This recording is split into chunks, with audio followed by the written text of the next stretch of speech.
Thank you all for making time on a rainy Wednesday evening to come to this discussion on Singapore education and to the book launch. It's really a great pleasure for me. It's a privilege that you all are here. Some of you are old friends from way back when. And thank you, David, and the foundation for a second hosting, if you like, of this book launch.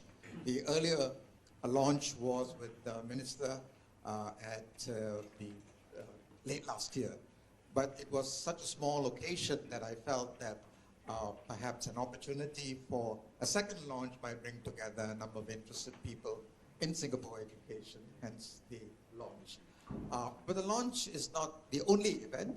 This panel is also part of the arrangements. The reason for having a panel on Singapore education and to start a conversation or thinking about Singapore education is that we just celebrated 50 years. What will the next 50 years look like? It's a bit ambitious to think in terms of 2065. Some people will say we can't even think ahead to 2030. But nevertheless, we need to set our sights high. We need to be thinking about what the future holds for Singapore. And a great part of the future will be our children. So the way in which we think about education, the way we provide education, the way they experience education, and the way that key stakeholders like parents and teachers and educators and researchers think about education, I think will be a worthwhile thing, even though some of it might be a little pie in the sky thinking. Let me also say a little bit about the HEAD Foundation. Some of you know about the HEAD Foundation. I would gather that most of you don't. Essentially, the HEAD Foundation is a charity registered in Singapore with a mission to look at issues in education in Asia. It's an education think tank, and we'd like to think an education do tank, looking at education issues located in Asia for Asia.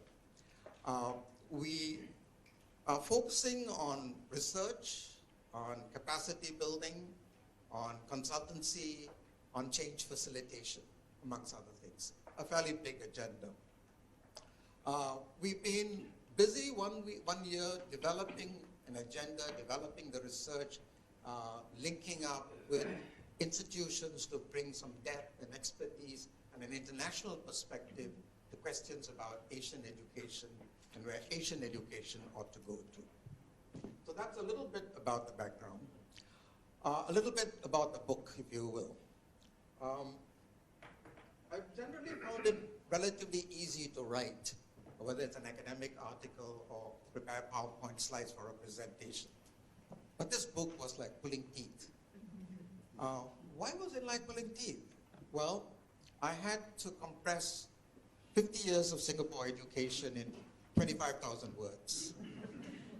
Because this is an SG50 book, it had to be celebratory.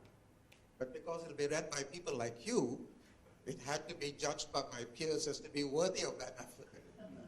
Now, you'll have to judge after reading the book whether I've managed to squeeze adequately 50 years of Singapore history into 25,000 words, and whether there is a proper balance between celebrating the achievements of Singapore education, which are considerable, but also highlighting in some measure the challenges that I think face Singapore education after these 50 years.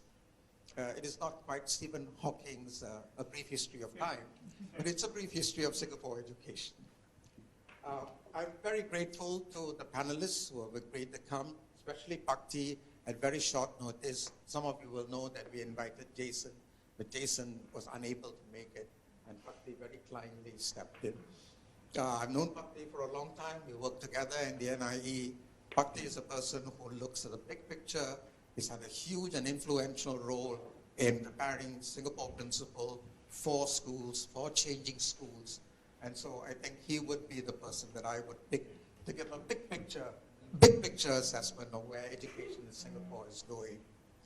We move from the very big to the very small. Dennis has spent a lot of time looking at the minutiae of classroom practices. How do teachers teach and how do pupils learn? What is a Singapore classroom like? Is it similar to other classrooms? Is it different from other classrooms? And if so, how? And what does that mean for us when we think about changing pedagogical practices? So Dennis comes with a wealth of experience sitting at the back of many, many, many Singapore classrooms, but also familiar with the larger literature around Singapore classrooms. And Seng, another person that I worked with for a long time, has a perspective on technology and instruction. And there is no future, generally speaking, there's no future in education without some consideration of where technology will be. And I think so you, I hope, will bring a technology lens, you will bring an interactionist classroom lens, and you will bring a big picture lens into the discussions that I hope will be both engaging, interesting. They will only do so much. You have to do your bit, right? So you must be ready to ask questions. We're normally in the 8. I hope you'll stay till 9, right? Because we'll be so engaging and nobody will want to leave. Let me say a few words about the book. Why celebratory? Well, pretty obvious, most of us, Singapore education is compared with the likes of Finland, South Korea, and many others. It is a high-performing system. It's been recognized as a high-performing system for almost 25 years, since the first STIMS results came out, and since the McKinsey report on education came out. All right, so we've been regarded highly, not just in the very recent past, but for a considerable period of time. And if you think of only a 50-year history of modern Singapore education, if in the last 20 years we've been regarded as high-performing, that's considerable. A second feature, I think, is that the education system, as I see it in many developed and developing countries, loses a lot of legitimacy. There are a huge number of issues. The Singapore education system, for all that we grumble about it, is still a system with a high degree of legitimacy. Many people from outside Singapore want to enroll their children in Singapore schools. And increasingly, we are finding that more and more of our classrooms have children who are not born in Singapore. So that is very high legitimacy for the system. Thirdly, it's a system that I think which has periodically reinvented itself without undergoing hugely disruptive change. We sometimes say nothing much has changed, but continuity, I think, is to be valued because disruption in children's education can have huge consequences. So for me, these things are very important. So if you think of reinventing itself, 1965, when we started becoming independent, particularly the beginning of the implementation of the bilingual policy, when we think of 1978, the introduction of streaming, when we think of 1997, when Thinking Schools, Learning Nation was launched, when we think more recently of Skills Future, a continual refreshing, a continual incremental change in the system, while at the same time some basic continuities have been maintained. The bilingual policy, the meritocratic policy, the streaming policy, and making education serve both economic and social needs. So continuity amidst change is, I think, a feature of the system. And I think it speaks well to policymakers' ability to handle what are effectively some contradictory tensions.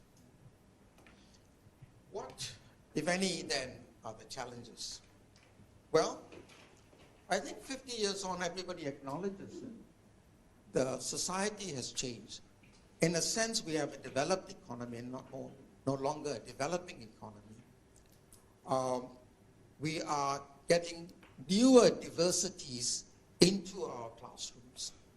How adequate is a model of bilingual education that was fashioned in the mid-50s, implemented in the 60s and 70s and 80s, altered to some degree, no doubt, but do the basics still hold about an English-knowing bilingualism? It's one question I wish to ask as we go ahead. How might we think of identity, of citizenship, of values education, when again a fact of life is that we've become extremely globalized, we're extremely an open economy, an open society. What does it mean to be Singaporean? What does it mean to be regional in ASEAN? What does it mean to be global? I think some fresh thinking around education and initiatives like national education and others are warranted. Not necessarily to change things radically, but a re-examination, and then, if necessary, a reaffirmation of what stands and what does not stand. Skills future. I am aware of the rationales for skills future, but I'm anxious that we avoid vocationalizing higher education. And I think there could be a proper discussion and debate about the purposes of higher education. There is a lot of, if you like, instrumentalism in Singapore education, possibly defensible at elementary and high school, but defensible at higher education? It's a question we might ask. I'm very glad that early childhood is finally come into the limelight. I think it was a major policy failure. And to some extent, we are paying the consequences of that policy failure. Not willfully, but perhaps managing a system as complex as Singapore's system was all that the ministry could handle. Maybe the argument that a variety of perspectives or paradigms were good in early childhood education, but that is hard to square with a national curriculum in elementary and high school. But I'm glad that we are doing something about it. My major concern really is that we are entering into a phase of a slowing economy, of increasing income inequalities, and what that might mean for social mobility. If the one thing on which Singapore education did well, it was the promise of equal opportunity. And the strength in the last 50 years has been tremendous social mobility. I am a generation born here of migrant parents, and I've seen in my own life, in the life of my siblings, huge changes, huge opportunities which would not otherwise have been possible. Can we promise this for our children and for our grandchildren? And what will it take in education to do that? So those are just my thoughts, which I've expressed to some degree in my book. If you don't read the whole book, read the first chapter and the last chapter. So folks, a case for thinking about a new education for new times. And I think I'll turn it over to the panel now for them to take the argument any way they wish. We will have each one of them speak for about 10 minutes, 10, 15 minutes, some interaction between them. Then I hope we'll be able to open it up, and then you will have your question. This is a conversation. This may be a panel of experts, but you've all been to school. You all have children or siblings who've been to school. So none of you is ignorant about education, all right? So with those notes, Kati, yours. Ladies and gentlemen, my name is Pak Tee. My surname is Eng. Prof. Gopi. Firstly, I'm no expert. Secondly, Prof. Gopi is someone whom I call teacher. Because during my trainee teacher days, when I'm training to become a teacher, I attended his lectures. Okay? So this is someone where in the spirit of education, is one generation passing on to the next generation. So his generation passed on to my generation pass it on. And therefore, one thing that I hope stays constant is this. Education is a human enterprise of paying it forward. I'm not sure it's really articulated in this way in the education system, but this is how I would articulate it. For me, my main job right now, one of the main tasks, main role I have at the NIE is to train the school principals. And one of the things that I say is this: how do we understand education? At least in our country, it is a human enterprise of paying it forward. We have benefited from the previous generation. They did their part, and it was difficult. And so now, it is this generation to pay it forward to the next generation, so that this country has a chance, has a hope. Let me make just a couple of remarks about this idea of looking forward to the next 50 years. Okay? And I'm just picking out something that I say to the leaders of school anyway. One of the things that we do is, of course, what we call futuring. So we like to look forward and paint scenarios and say this is where the system is going. And Singapore, especially, not especially, I suppose the civil service do that all the time, the private sector does that all the time, but civil service love to do that, okay? Scenario planning and so on. But we are talking about SG 100. How do we look forward? Now this is SG 50. How do you see SG 100? Firstly, I can't see it, so I have to say, I don't know what it will look like. That's the first remark. Two, but how do we proceed from there? Of course, we can do all sorts of scenario planning, and there are some tools to help. But one way of thinking about things is this. If this particular forum, this conference, took place in 1965, at that point in time, would someone in 1965, could that someone see today? Can that someone see today? 1965. Now, for some of us, okay, me included, so I say to you, I wasn't born yet, okay? I wasn't born yet, but about to be born, okay? Now, for some of you all, you have been born, but maybe at that point in time, you weren't even at a kind of like intellectual level to be able to appreciate what it means by 50 years down the road. So some of us, not born yet, some of us maybe less than 10 years old. But could someone in 1965 see today? Now, what was 1965 about? I don't dare to say that, so we'll ask Prof. Gopi if you need a description. For some, you have lived through. Yeah. Now, for some, you have lived through. I have not lived through 1965. I was born later than that, but quite quickly later than that. But it wasn't exactly like now. Question, could someone at that point in time see today? Chances are no. I think someone then would probably be just struggling with what was immediate. And to say that to someone in 1965 that, hey, today this is what Singapore will be like. And you stand in front of the Singapore River in 1965. You stand in front of the Singapore River in 1965 and you show someone Singapore River of 2015, 2016 and say, 50 years later, you'll see all these little boats, and if you look hard enough, you could see fish. Now, this person probably will disbelieve you, or will not have what it takes to imagine that that would be today. So there are only a few individuals, I suppose, who probably have that sort of power, one of which is Mr. Lee Kuan Yew. He probably said that one of, I can't vouch say, this is one of those internet stories. It's not true to say that I know it is true. Apparently, when he was telling his officers about what Singapore ought to be like, Garden City and all, he was standing at this Singapore River, and he was saying that one of these days, we are going to see fish in this river. And one of these days, you are going to see that this river is no longer a dirty river. And it's a place where people come, and people will have their nice leisure activities around here. And this will be the state of Singapore. Now, given that difficulty of seeing what today will be like, then can we today see 2065? 50 years later, SG 100. I think for the normal individual like myself, I can't. So I'm struggling with today. Just like any individual back in 1965, they were struggling with 1965. I'm struggling with 2015. I can't see 2065. But there's another catch. If we say that the pace of change is increasing, okay, we can't just linearly map forward.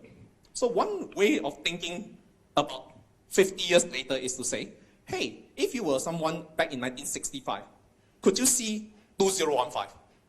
Then take the amount of change in 50 years, that is the amount of change, right? And just kind of map it forward. Now, take the same amount of change, could you see 2065? Now, that's one way, but that's very linear. That's assuming that the pace of change is exactly the same, factor 1.0. But if it's not the same, if we assume that the pace of change is actually increasing because of various other factors, including globalization, then you ought to be multiplying by okay, then that is a judgment. You are multiplying by 1.5, you're multiplying by 2. For some, you're multiplying by 4 even, if you so think that the pace of change is going to be that fast. Then that picture will be what it looks like. So that is going to be drastically different from what it is today. It is not something I could easily see. So if it is not something I could easily see, then perhaps I will, from the big picture, say a few words that there's always change. And there is always something that ought not change. That means, in a world where, as the cliche goes, change is the only constant. You heard that, right? Yeah? Change is the only constant. That's a cliche. But in a world where change is the only constant, then perhaps one real change is to look for constants that ought not change. One real change is to look for constants that ought not change.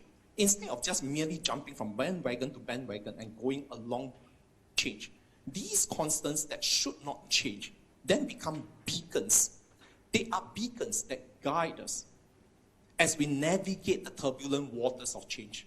So that as we change, in another way, we are not changed. We remain true as a people, we remain true to ourselves. These are some of the most fundamental values that we hold dear. So the education system will change, the country will change, the challenges facing us will change. And in fact, sometimes as we look at, even for some of us seated here, you may be a teacher, and you thought that 50 years you're talking about the children that you're educating now. Yes and no. Because if you're teaching a secondary school, let's say you have a kid who is 15 years old. In 50 years' time, this person is retiring. This person is not looking for a job. This person is 65 years old, retiring. And at that point, maybe his question is my CPF there? Or perhaps the CPF system no longer exists. It's something else quite different. So some of the things that ought not change, let me share them with you. One, for the past 50 years, and I hope that this won't change, education is not an expenditure. Education is an investment. It's a philosophy. And that is why, for many other countries overseas, they admire us, or rather they are quite envious of us in some ways, educators from overseas. Because even when we have met with a few economic crises, but we have never really cut back on education funding. Because to us, education is an investment. It's not an expenditure. The moment we start seeing things just merely expenditure, when times are hard, we tend to cut back. And I hope that with the different generations of government coming in, they will carry on with that philosophy. Education is investment. It's not an expenditure. And I hope that this will stay constant. The other thing that hopefully will stay constant is this. The education system.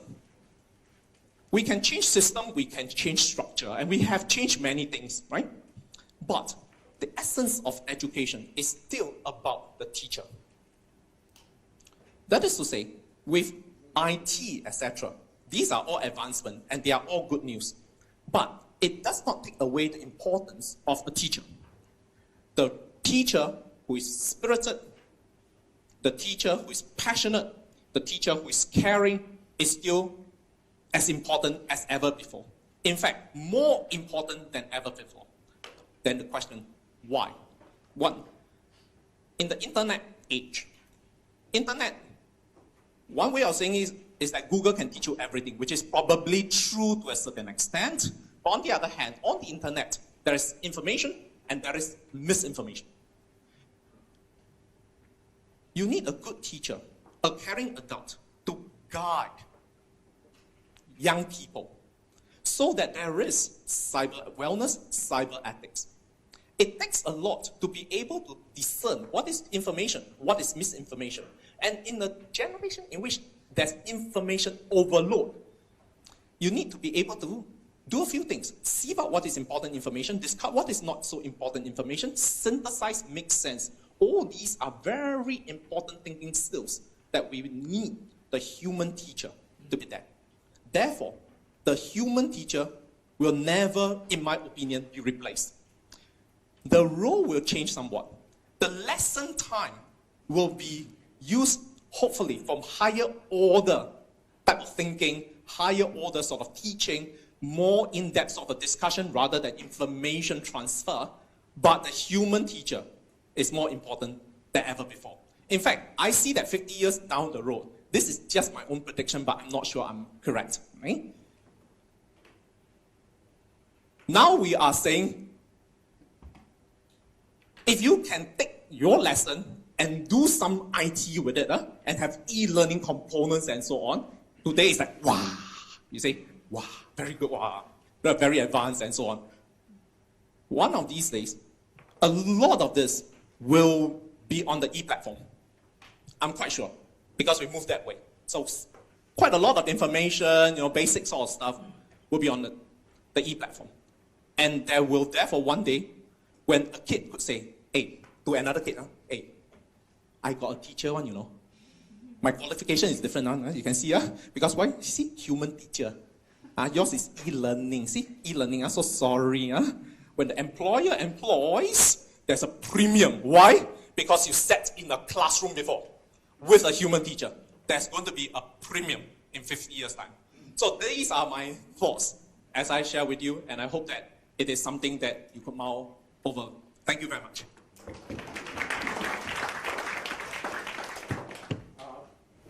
From a slightly different perspective, from the perspective of the classroom, of the pupil and the teacher, Dennis.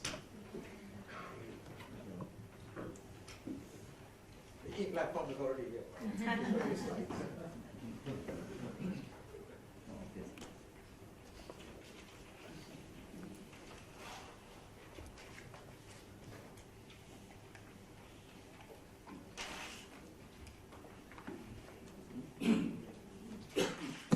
Testing. Okay. The nice thing about being here in this kind of a panel discussion is that we don't know what we're going to say. And we're really winging it right now because this is the first time I'm hearing what Bhakti is saying, and I'm going to slightly build on it and take a slightly different twist to it. Okay? So now this is a newspaper article about a week ago on the 18th of February, and it's the front page of the Straits Times. Now, two things are of interest here. First, China has deployed missiles to disputed islands, the South China Sea. Now, one thing that strikes out from this particular article is that it's about US-China relations. Why is that important? For most of our youths, they don't really care about something like that. Should they care about it? Well, they should. Singapore is kind of in a strange position because we are friends to both US and China. And when tensions begin to arise between the two of them, and it might get worse, what is Singapore's political position? We might have to take a stand. What's the citizenry going to think about? Well, will they care? Hopefully they will think about it. Now, the problem is, youths tend not to think about those kind of issues nowadays. The other thing that they do think about is on the top left-hand side. Bloggers are now revealing about their plastic surgery. And if you look on Facebook, 483 likes for that particular article versus 63 likes for that particular China-US relations. It really clearly shows the kinds of priorities that people have, right? The second thing that comes up is this one, Shashlik, reopening. Now, most of you who are old enough to have been to Shashlik will know this is very, very good news indeed, especially for people who like to eat food, right? Now, the adults who actually bought and decided to reopen Shashlik points out that it's not just about profitability, but it's about a nostalgia, a yearning for the past, for history, respect for things that are very, very valuable for them. They grew up in Shashlik, they ate in Shashlik. Most of us have been to Shashlik at one point or another, right? But to what extent is this idea of values of nostalgia, of history, something that our youth nowadays have? Okay, is another thing to think about as well. And then more recently, a few days after that, Professor Kishore Mahbubani from the Lee Kuan Yew School of Public Policy decided to write an article out saying that, and laments, the youths lack idealism. Now, Bhakti talks about Lee Kuan Yew and his vision of the Singapore River, whether it's true or not, but you can well imagine that he is someone who can actually have the kind of foresight to think about how in 50 years' time the Singapore River is going to be clean, right? Kishore says that, well, our young people are not really having those kind of visions. They're not very big on risks. They play safe. They don't have ideals. Considering that Lee Kuan Yew himself is a very, very strong idealist and a pragmatist at the same time, what is happening to our youth in this current present generation? Okay? So, these are all what's happening in the present now. I'm going to take you back to the past. 1979, the report of moral education came out.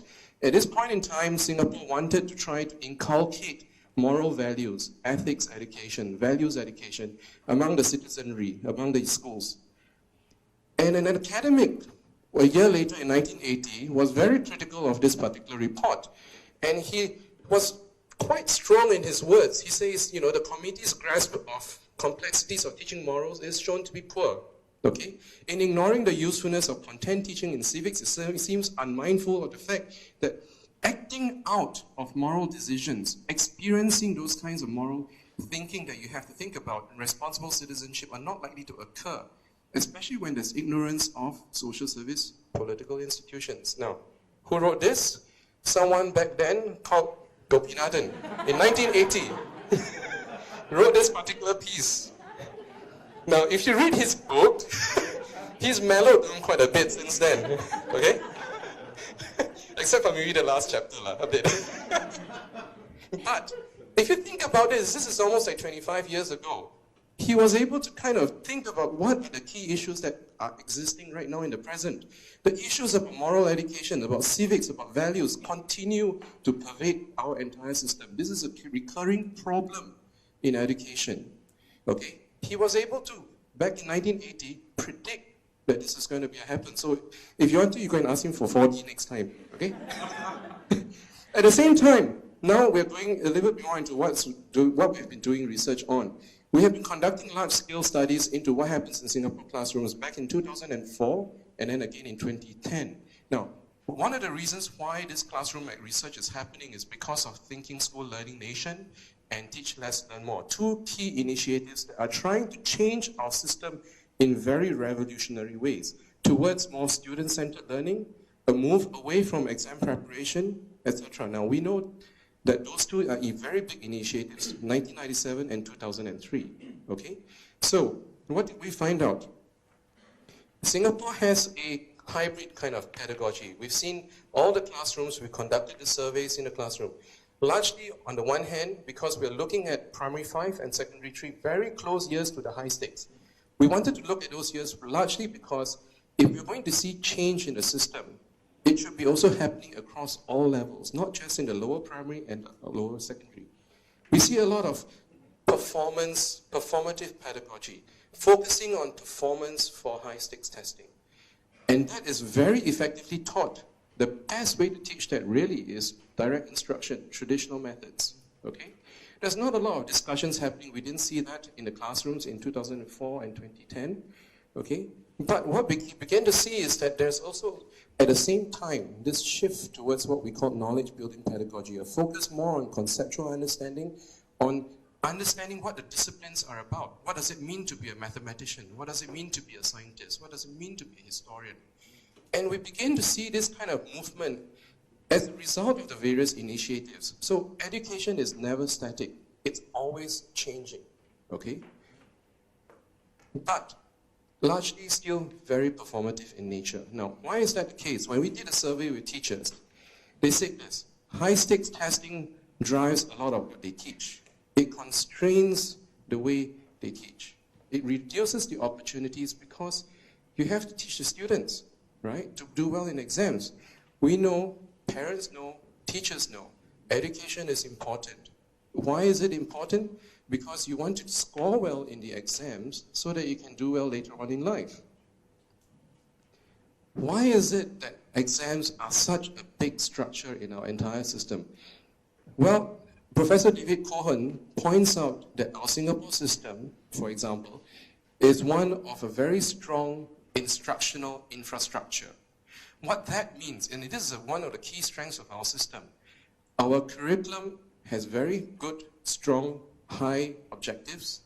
Our system of teachers teach the curriculum very well. Our schools do the curriculum very well. Our parents have very strong aspirations for education.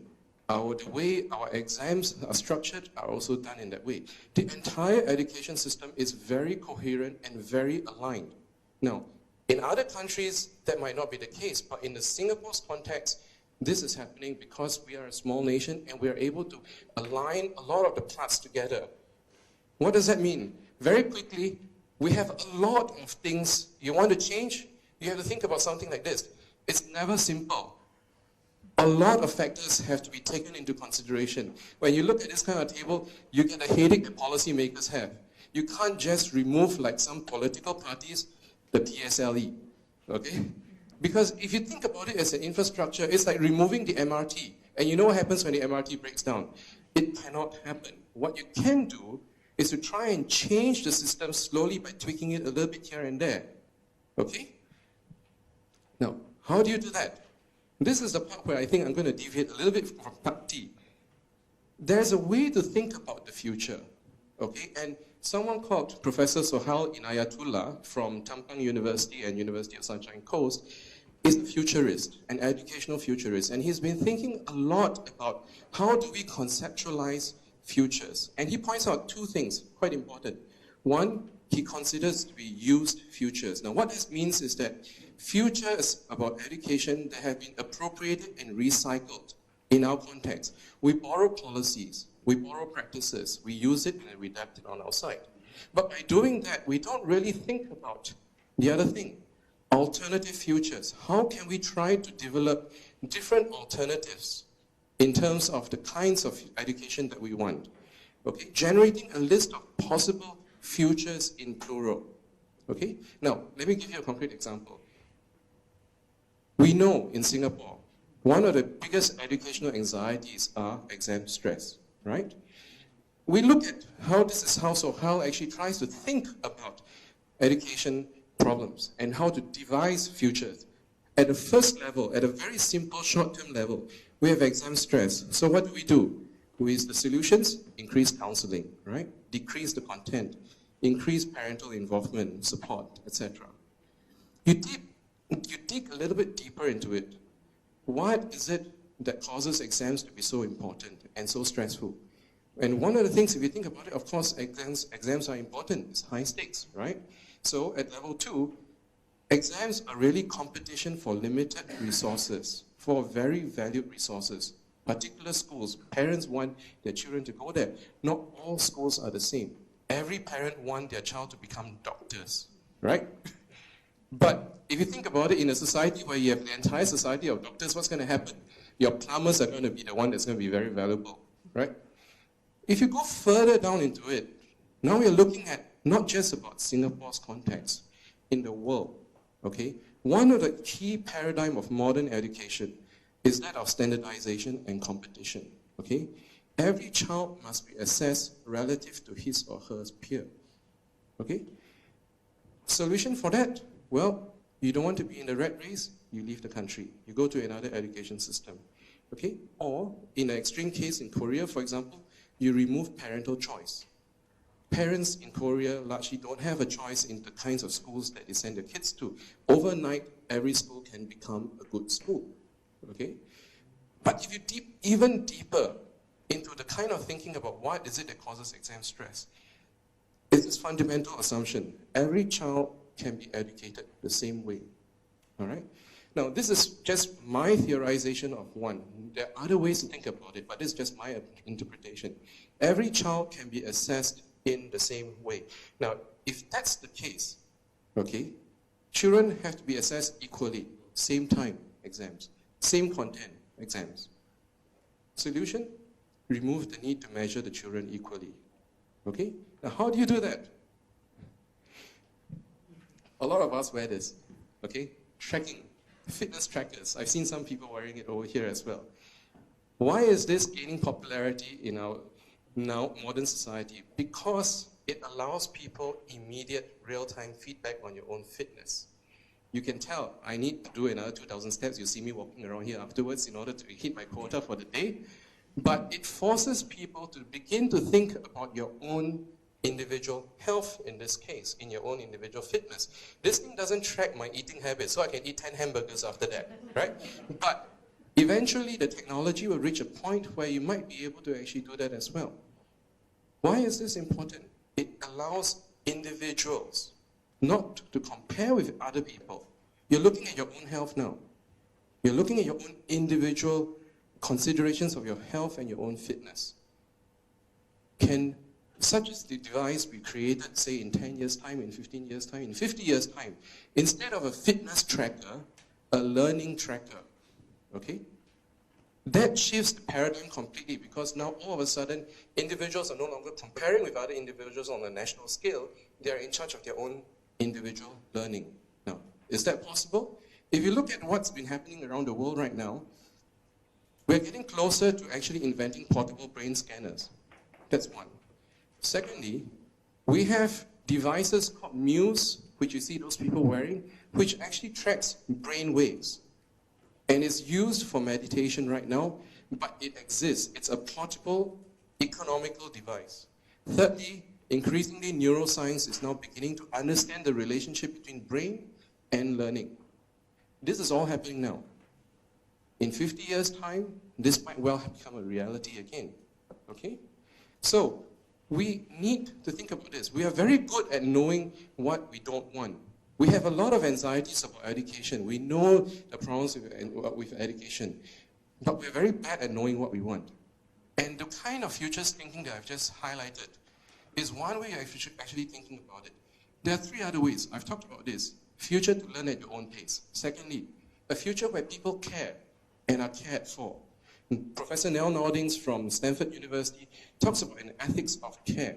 Now, if you have an education that's built around the idea of care, what happens? You care about the politics that's happening around the world. You care about the US-China relationship. You care about shashlik. You care about nostalgia. You care about history. You care about nation. Everything that education is about in Singapore's current context can be thought about in terms of an ethics of care and an education around care. The other thing that has been brought up as well by Howard Gardner from Harvard University is what happens if you think about a future is not driven by pragmatism, by instrumentality, but by virtues. Okay? And he talks about three things. Truth is a virtue, beauty, consideration for the things that are nice and beautiful around us, and goodness. How can we actually then realize some of those kinds of futures? Okay? So, three takeaways if you want to. Our past, present, does not dictate our future. It can inform, but it shouldn't scare us. Secondly, there are structured ways of thinking about our future. There are futurists who have been thinking about and have devised methods to do that. And thirdly, like this kind of forum, we should have more deeper conversations about futures, alternative futures in plural, and how to realize them. Thank you very much.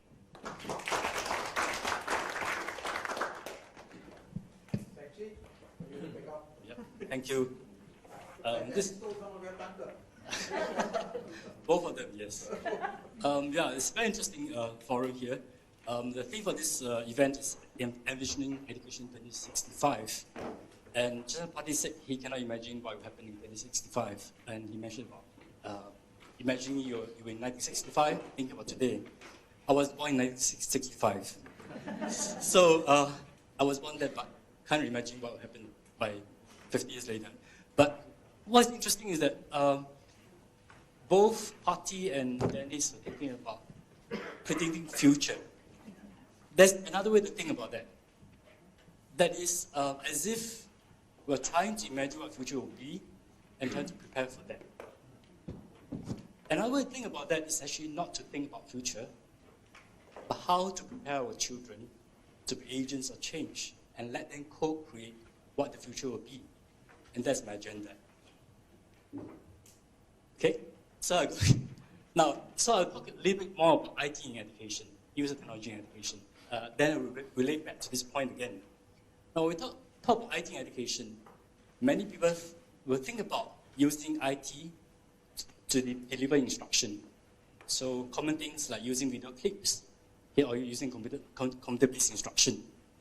Another way is, of course, something very common in schools, use of learning management systems. Basically take away some of the administrative functions and roles of teachers. Now, these are all very good, okay, because people talk about anywhere, anytime learning, correct? Hopefully not anyhow learning, right? So, and you can review the video over and over again, the video will not scold you, right? But there's some limitations to this mode of instruction. Basically, they're trying to deliver instruction. And they're trying to replicate what the teachers are doing. Are there any other ways in which technology can support learning? So in order to think about other ways, my suggestion is actually not to think about technology, but to think about learning. What is learning?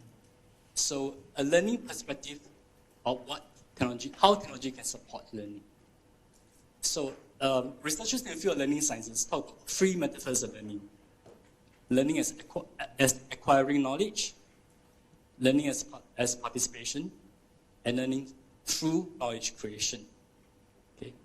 What is learning by acquiring knowledge? Basically, we treat knowledge as things, as entities that can be passed. Okay. Like giving lecture, like what I'm trying to do now. Okay. As if all this sound bite will enter your head and then change your brain, and then you learn something. Okay. So that's one way of looking at learning. Another way of looking at learning is learning by participation. And what this means is that you actually need to apply, refine your knowledge and skills in everyday context over and over again. Take myself as an example. In 1991, I entered NIE as a trainee teacher. Gopi was my lecturer. The first lecture I had in NIE was by Gopi. And that was a painful experience for me. Not his fault, my fault. Because I was a science student. Okay, I remember in NUS days, we copy a whole page of lecture notes after the lecture. At the end of his lecture, I couldn't copy a single thing. So, what is Piaget? I thought Piaget is a watch. Okay? So that was very devastating.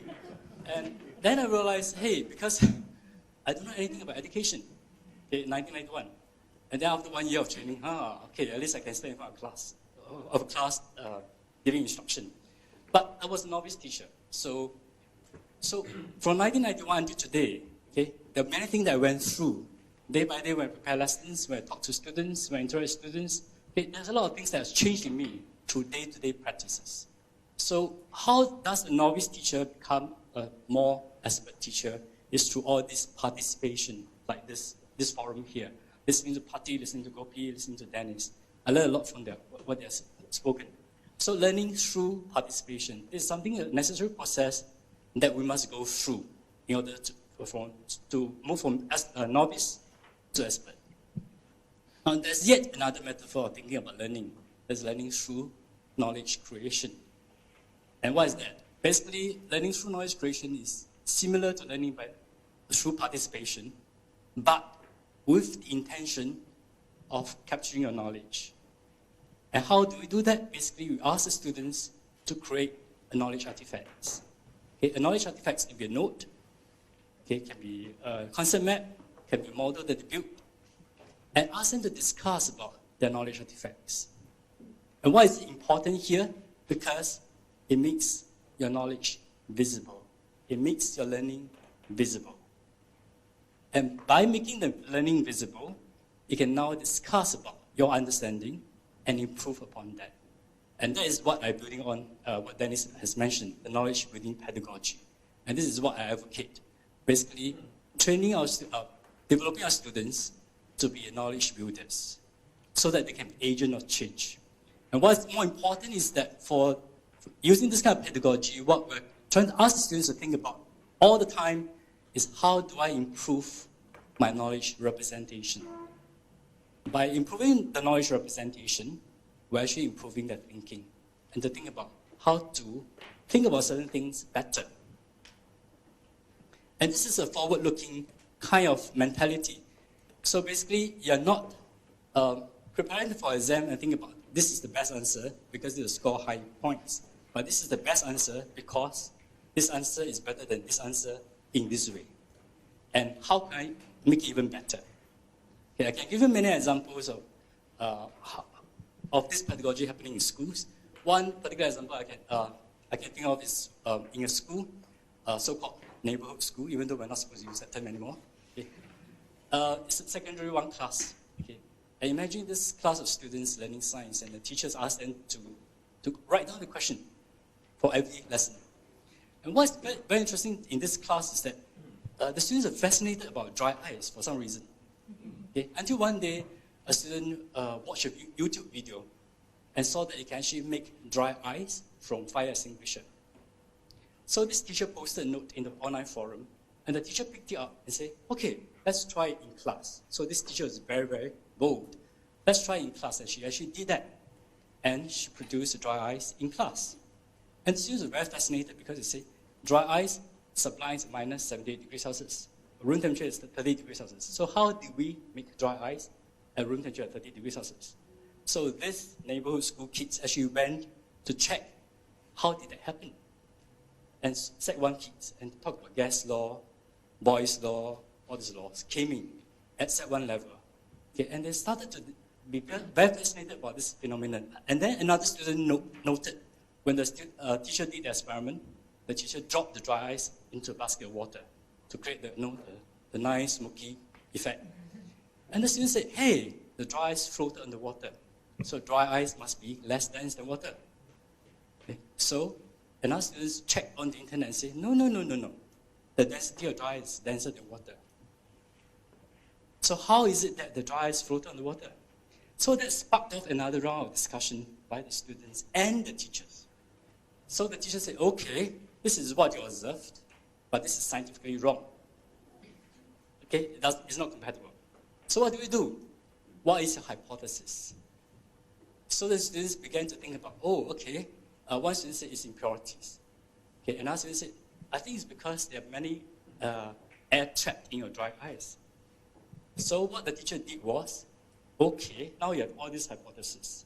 How do you test your hypothesis? So one student suggested, okay, how about this?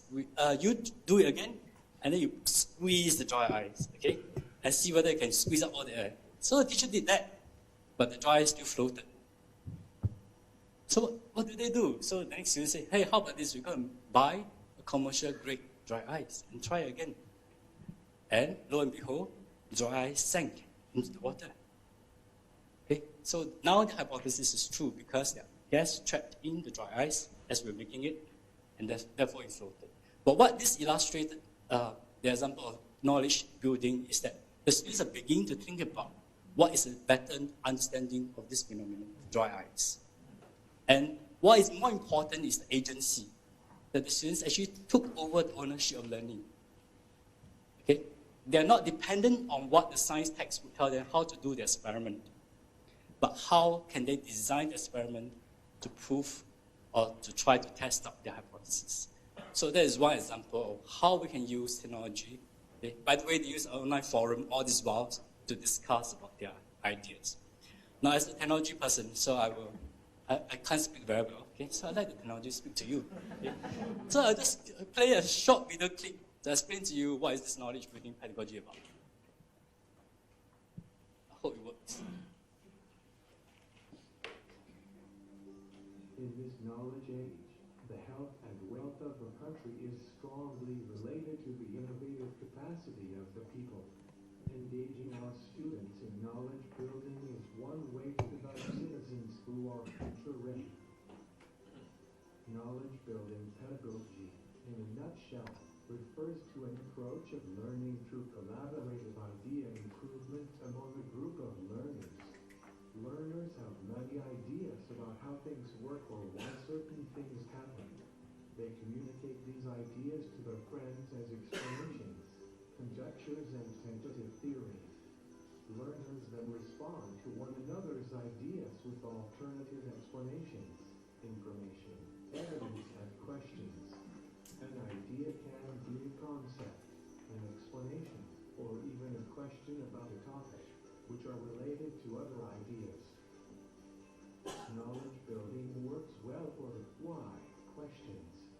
For example, why is the sky blue?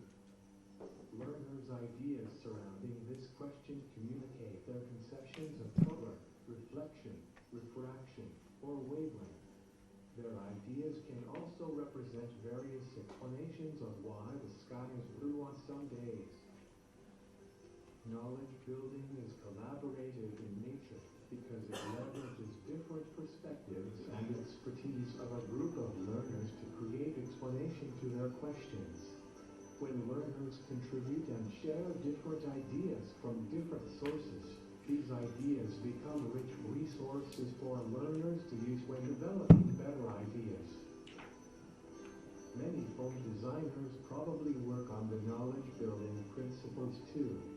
They probably gather users' feedback and ideas to improve on their existing designs. Hence, when you visit the next IT show, you will probably see some cross-fertilization of ideas, but each product aims to be better than the previous version. Knowledge building works in a similar way. One important step is to use an artifact to concretize the ideas and to share the ideas in a common space. This means that learners use some form of technology to communicate and represent their ideas, so that other learners are able to read, see, and know about their ideas. For example, we can capture our ideas and type them into a note in an online form. We can also use a diagram to represent our ideas. The notes or diagrams in the online form then serve as a resource for learners to use to build ideas. Even though knowledge building is considered a learning approach, the effect is beyond learning about what we know. The knowledge building process is, in fact, similar to how scientists work. They read about what others have done, find the knowledge gap, employ rigorous research to close this gap, and share their findings with others. The overall effect is the improvement of scientific theories. Even though many learners cannot discover knowledge new to the world, but they can be engaged in similar processes of creating knowledge new to the world. Over time, the learners will develop the competence and processes of this knowledge-building process, and more importantly, develop an identity as a knowledge builder.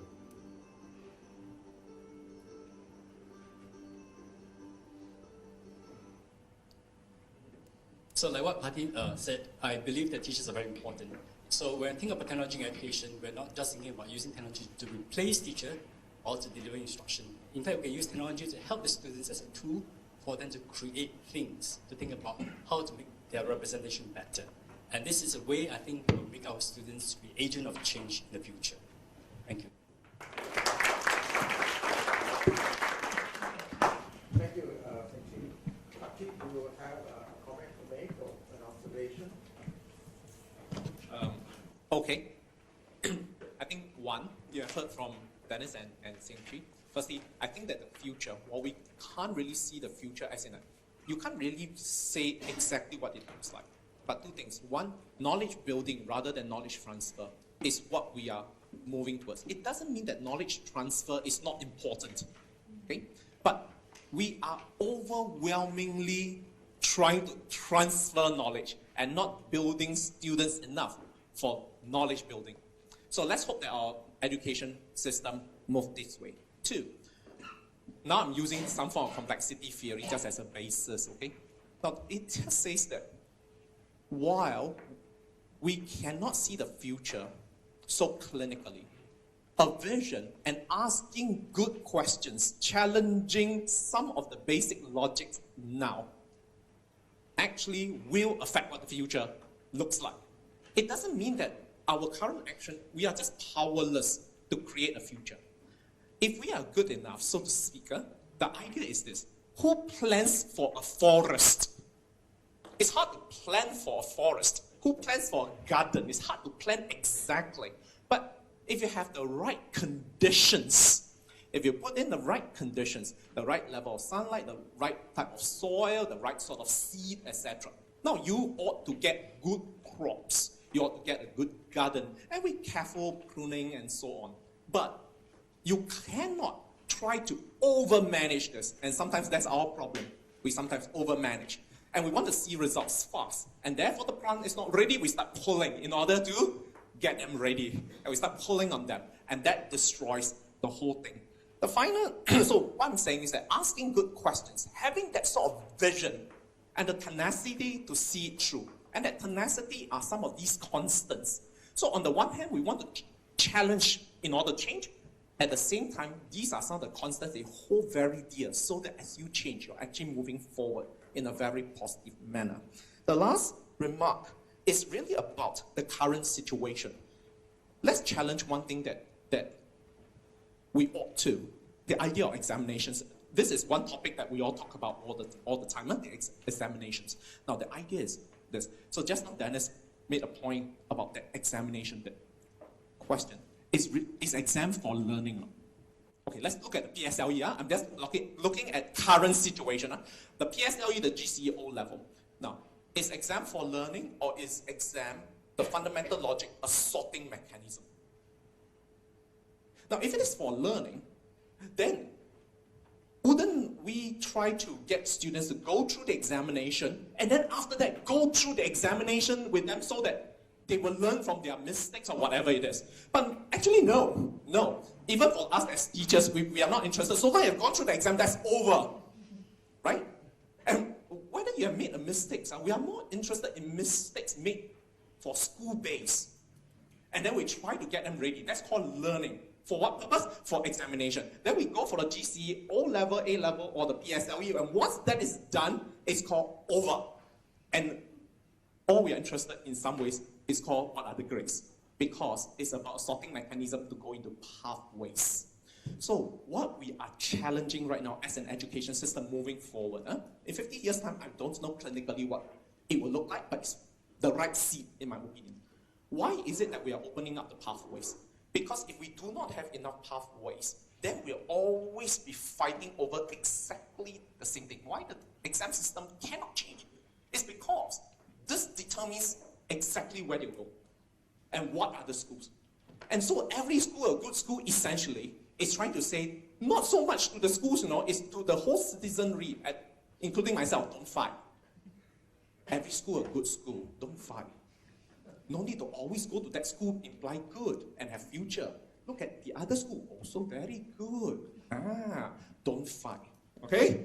So every good school, a good school, is a very important message. It's for society. And all the school leaders will say that we are doing everything. My school is really a good school. We are doing everything possible. So while some of the top schools are definitely, in inverted commas, good schools, however you define it, maybe some of the work that's done in the average school is, in my opinion, a lot more encouraging, because they are catering to kids who may not have a better chance in life if not for the work of those schools. Final thing is this idea of knowledge building. We are doing a lot of knowledge transfer. So essentially, pedagogically, it boils down to this. So teach less, learn more. Give me just a minute.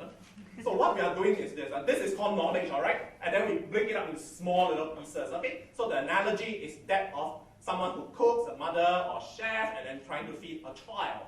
So now you cook, and then this is called the syllabus. You chop it up into small pieces and put it into a nice bowl. This is called the scheme of work, right?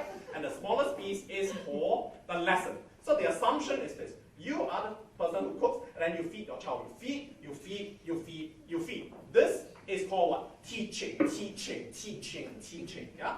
Now on this side, the assumption is that this is the child. The child, in order to complete the entire process, by right, this is what ought to happen. The child should be saying, you feed me, I will, I eat, I eat, I eat, I eat. So to complete the process is about what? It's about this cooking, feeding, but it must be followed by this side, the child, the learner, who says, one, I would love to ingest, I eat.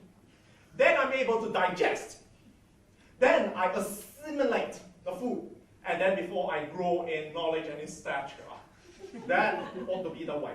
Our problem is this, and that is where we as educators, why teach less learn more? To make our pedagogy better. I have to hold this. Yeah. Pedagogically, I'm small, so I have to hold this to make. The problem is this. I as a teacher, I'm very conscientious. I feed. The problem is the child over here What's the response? The response in our colloquial language first is called 卖家, 卖家, 卖家, 卖家. I do not want to eat. I'm not interested in eating. Now, what is our response as a teacher? What is our response as a teacher? Our response as a teacher is this. So this is, our response as a teacher is, you don't eat, then what happened? I stuff it down your throat. And if I don't succeed at 9 o'clock in the morning, I will try again at 4 o'clock with exactly the same method, right? And it's, in Singapore system, we call it remedial lessons. 9 o'clock, it doesn't work. Never mind. 4 o'clock, I teach again in exactly the same way. And so the tagline, teach less, learn more, is called less of the teaching. Less of the teaching. Less of the teaching that we know that didn't work. But more focus on how do we help them to learn? How do we help them to build their own knowledge? I think that's the way that we hope that we'll go. Thank you very much. Thank you. Yep. Can I make a comment before we turn it over? I hope you all have questions, okay? I think, now I partly believe the teacher will still be important 20 years from now, 30 years from now. But one interesting observation, there was a lot of talking about the nature of learning, the future of learning, the role of technology in learning. I thought there was a little less on education as an institution, as a social institution. There's nothing about learning in my book, but there's everything about schooling in my book, right? So education is a social institution, it's embedded in society. So apart from learning, apart from daily processes in the classroom, when the student leaves, what futures, right? What's the role of the external environment? So I think there's a necessity for not to get too micro in thinking about the futures, but also thinking about the nature of education, the embeddedness of education, and the dialogic relationship between the nature of the society in which it is embedded and in fact reacts on. So try and keep that in mind, the big picture of schooling as a social institution, as well as the classroom processes, which are undoubtedly important. Right, that's enough priming for you. Now, the first question. Right, go ahead. Please press the mic, keep it short because we have a lot of questions coming, I'm sure. We've got a few questions. Oh, one question, please. My name is Tan King Sweet. Yeah. I'm an anthropologist. Well, 2065, here are all these changes. But I think that what education will persist. I think it's the old system. Oxford and Cambridge. We got a Yale, NUS education. Question and criticize everything. That will not change. But none of the speakers talk about it. They talk of changes. But what will not change? That's one. Two is what will change. In 2065, Singapore will have 10 million, 11 million, 12 million. It's not 6.9 million talking about. They're talking about 10 million right now. But they're hiding it. They say we are. We will not get into that. We'll stick to education. The thing is, by that time there'll be slums in Singapore. And then how do you teach the slum kids? That's one. That's one. So we prepare for it. So how do you teach slum kids in the slum areas in the world and so on? We have the knowledge and so on for that kind of thing. And how do you teach the mother tongue in the future? Okay, just so many migrants. you have 3 questions already, so Yeah, I think, 3 questions. Okay, fine. right? Does anybody have a response to his view of what the future of Singapore is going to be like? Certainly not utopia from his point of view, but what might education look like? Prof. Gopi should answer. I'm part of the old future, not the new future. If not, can I ask if somebody else has a response? You have a question or you have a response? You have a question. Anybody has a response? Bhakti, you said that some things will not change, some things will be fundamental. So he's thinking that the traditions of learning and teaching that are represented in Oxford and Cambridge would be the sort of still gold standard. Is that your view? Not necessarily, but I can't say that I know for sure. Okay, it will be an evolving picture, and then we kind of see how it goes. So it's a much shorter kind of time frame, and every time we will need to recalibrate. However, what will not change, in my opinion, is this: in this country, there is only the human resource. Therefore, one thing that will not change, hopefully, okay, the budget will not change. the investment in education and seeing human resource. Now, whether or not we will actually have slums in this country, it is possible. It is possible. It is possible. But then that just means that all the more, we'll look at the education system as a way, in the same way as we approach it in 1965. Education is one way in which we could level up, but it's no longer as clinical as before. So that's my opinion. Okay.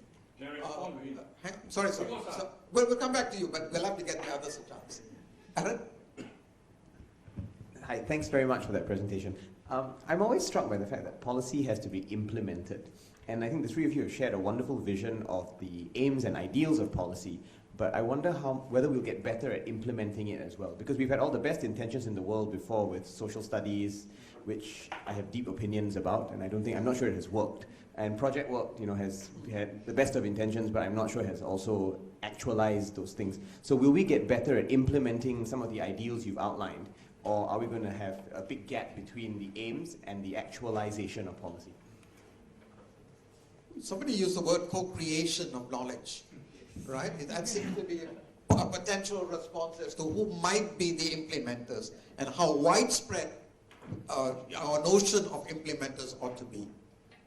Yes, I think in comparing Singapore with other countries, I didn't do a systematic study, but I look at some of the policies implementation in Singapore is much better, really. Not because I'm Singaporean, but because I've interacted with some of the researchers over the world, and some of them told us that some of the policies are just there for show. But in Singapore, I really see the seriousness in bringing all these policies into strategies, into ways in which you can actually bring to classroom. Of course, there's always gaps between what person can interpret the policy to be and how they implement it. There always be gaps. So this how do we close this gap? That's where co-creation comes in. Okay? How do you then co-create this whole environment? Okay? Given the certain vision, how do you bring it to fruition? I think this is responsibility of everyone, not just the policymakers. Dennis, did you have? Okay, there are a couple of things as well. One of the key points about implementation is the feedback from those implementations. Now, given the pace of policy decision making that happens, this happens very, very fast, right? And you know that there's usually a kind of a trend. Before election, the good stuff starts rolling out. After election, the not so good stuff starts rolling out and all that. Problem is, we have increasingly, and we're beginning to see this trend as well, not just in Singapore, but elsewhere, ministries, governments having research arms within them to monitor their implementation processes. Okay, previously, say 25 years ago, we didn't have those kind of arms in the government. But you're now beginning to see that they're far more mindful of the complexities of implementations. So National Institute of Education, we're doing research with schools. We're feeding them with information about what works, how does it work, under what conditions do they work. We give them evaluations about curriculum initiatives, okay? And we feed them those kinds of information and they take it on board. Now, how much they take on board, we don't know, okay? But we do give them that information and it's up to them as policymakers to take on board whichever ones they want. But things are basically changing in that sense. I'll come back. One of the issues, in fact, that the findings of the Core 1 and Core 2 at NIE located part of the reason why inability to change classroom practices is really the fact of the high stakes exam. So it's really a question with regard to exams here, which I think is something that we need to deal with. If sorting is not done through examinations, how else can sorting be done? Should sorting be done? Should there be selection? Anyone wants to have a go at that? Sorting need not be done if the resource base is big enough. Okay? So, but if the resource is limited, then obviously there's competition. So the usual thing is called sorting. Okay? To the question of implementation will improve. It is a learning process. Okay? It is the same analogy. look at some of the biggest football teams, I don't know, okay, depending on who you support, okay, all the Liverpools and Chelseas and Manchester Uniteds, all right? You can buy all the big players, the big name players, okay, spend millions of pounds to buy all them. They need to play together before you can actually form a team. Then all the more so a complex system like Singapore. My main worry is this: we are actually very good at one thing. We continue to do what we did yesterday, but we are very good at packaging and repackaging and calling it today. Okay, there's a question here, and then I'll come to you, and I'll come to you. Yeah. Just a quick one. I particularly like Pakti's end part of explaining the eating part, and the child is not drinking. Because why? I think that what we need to going forward on the education system is to think how to make us more hungry to learn. I think that our system has always been feeding and feeding, but we never identify how to make us more hungry to learn. I just share with you, I'm now a grandfather, and I got 2 grandchildren. One is 4.5 years old. The other one is just SG50. I can see that, 2 of them are different stages of hungry to learn. The young one just crawling, putting everything in the mouth, right? Basically, they're hungry to learn exactly. We have lost the touch. Once we grew to a certain stage, we're just overfed, and then we're fed up of being fed. So I think that's important. There will be more ways to learn in the future, 2065. There may be a need to rephrase the teacher's title. I do not know. Teaching title seems to be how you convey messages. But going forward, I think the environment will change. There's a need to rephrase what is an educator. Thank you. You had a question? Yes? Yeah. No, sorry, sir. You had a question. Yes, go ahead. Yeah. Just wanting to know if regarding about the issue regarding about allowing creativity to flourish, because I actually have noticed that around the 90s and around the early 2000s, the education system isn't exactly what you would call friendly in trying to go and allow creativity to flourish. Could the problem by any chance be related to the dogmatism that had pervaded the whole education system back around that time period? Anyone want to take a stab at answering that question? Okay, one of the biggest problems we have with all this kind of 21st century competencies like creativity, critical thinking and all that is that it's very, very difficult to assess and measure them. Okay? The traditional disciplines, it's possible, English, science, mathematics, it's been established for almost hundreds of years. What does creativity mean? The definition varies substantially when you talk to different people. What does critical thinking mean? What does it mean to be a good citizen? All those issues we're now hitting the boundaries of what does it mean to actually, and there are research going on that's trying to kind of measure it in such a way. Because if you can't measure it, then how are you going to assess it? If you can't assess it, then how are you going to find out whether someone has learned something or not? You see, that's the logic of the flow. Yeah. Okay, I've got to take some questions from the outside, so you'll... this is something that I'm probably going to be interested in. You have mentioned the relationship between all the different aspects of Singapore. However, there's a growing poverty gap in Singapore, and environmental factors that include family and peer influence affect students' achievement. In other words, in the future, these children will replicate the lives of their parents. This is a very important problem. This affects social cohesion. Instead of waiting to do little changes, how can we quickly make changes and implement at a policy level to ensure that Singapore will continue to be cohesive? So the impact of widening opportunity, inequalities on social trust and therefore social cohesion. What can schooling do now and what can schooling do in the future? Yep. I wrote the book. You have to provide the answers. I can't be writing the book and providing the answers as well. Go ahead, come on. You can read from the book. Anyone? Okay, maybe I can. Short one, and then you're next. Maybe what we can say is this: as a country, okay, we are not like Finland. Okay, so we cannot say let's equalize everything. Okay, and we have a certain history, culture, and trajectory.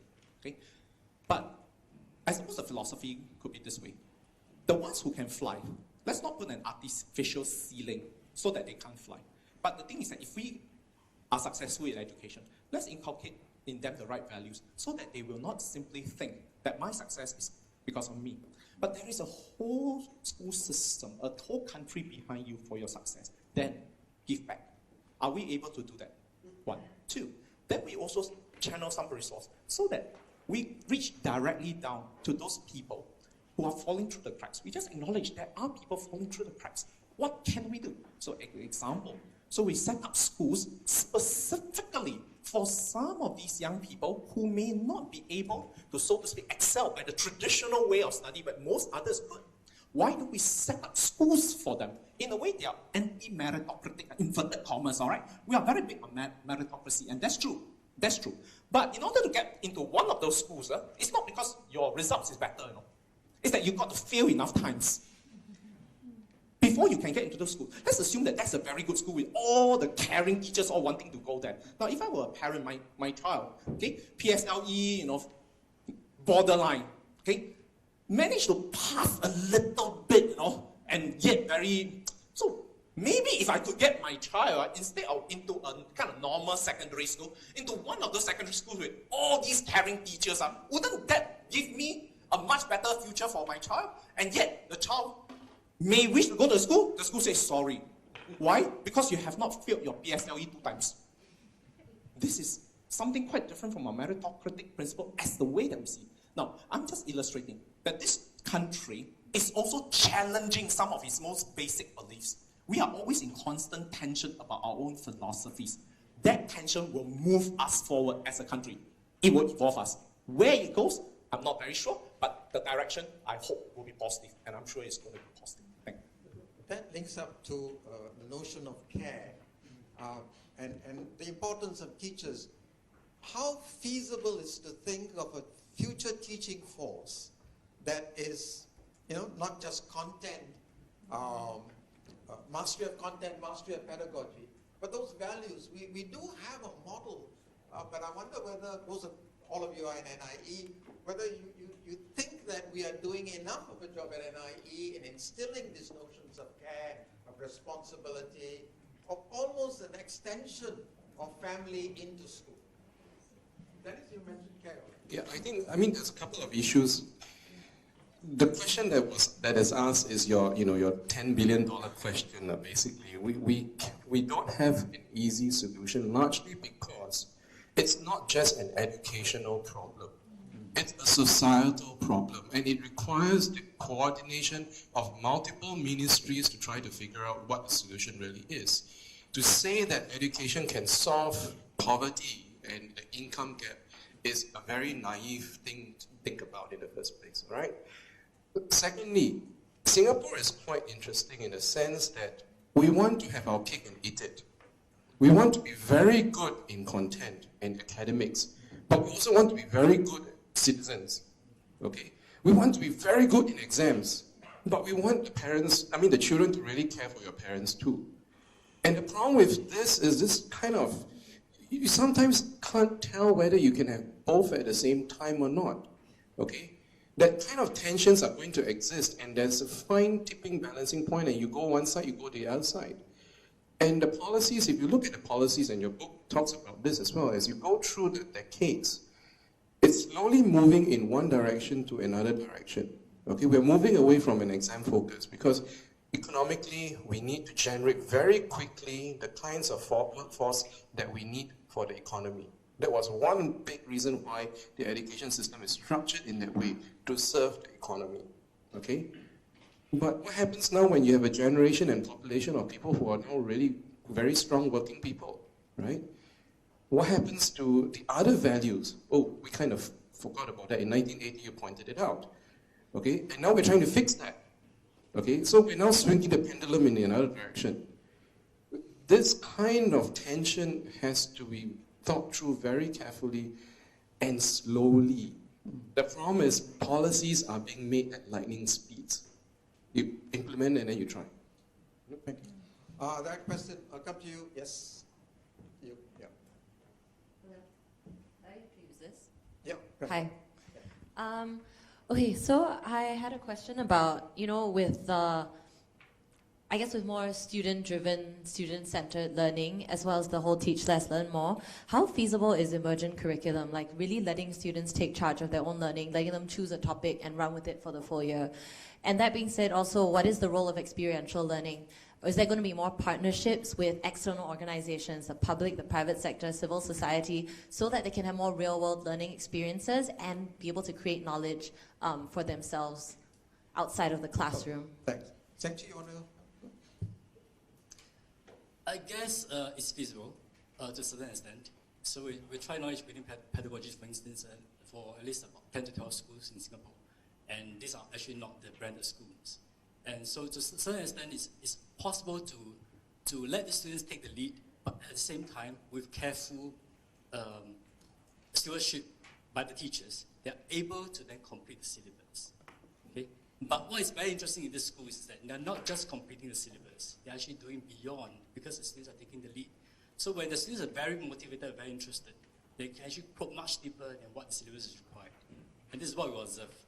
And I think the example I gave to you is a very good example. Okay? Second students talking about gas laws and all this. Okay, you, I'll come back. Yeah, go ahead. Thanks a lot, Gopi. See, my name is I, just me person. Dennis, you and your team. Well, I was looking for what exactly that, my learned friend was putting it through 065. But unfortunately, you guys decided to nullify that totality, unfortunately. Now, from what we observe, the unfortunate regrettability of managerial over the poets. We have no thinkers coming up ever since day one, and we are not progressing into the 21C because you missed the point that now we have two ministers back during the time of Deng Sun. Now, none of the ministers came up with their mission statement. Now, this is not moving forward. It has been months that they took office. Now, my question is... Your question, yes. Thank you. Thank you. You knew what I was going to say. So my question is that you missed the point because managerial over the thinkers, and the thinkers is not forthcoming. So I think you missed the totality of what the future is going to be. Okay, we'll get that response. Okay.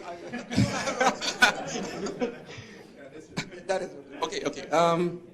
Yesterday at the Lee Kuan Yew School of Public Policy, I attended a talk, and this was by a futurist, one of the colleagues of this Suha Ayatollah.